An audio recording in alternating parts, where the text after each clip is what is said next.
Next வந்து rectangle. Rectangle என்ன வரும்? சைட்ஸ். இது ஏ இங்கே, ஏன்னா ஆப்போசிட் சைட்ஸ் ஆர் ஈக்குவல்னு சொல்லுவாங்க ரெக்டாங்கிள். ஓகேவா? அப்போ இதோட ஏரியா என்ன வரும்? ஜஸ்ட் என்ன வரும்? L into B.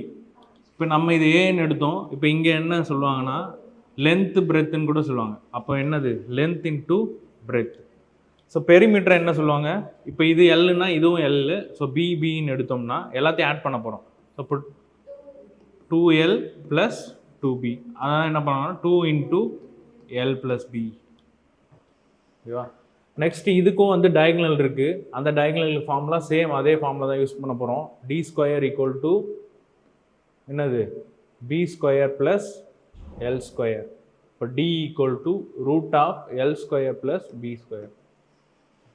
எப்படி வந்துச்சு? அதே பித்தகரஸ் தியரம். இங்கே D இது வந்து opposite theta. So B² + adjacent L². So D = √L² + B².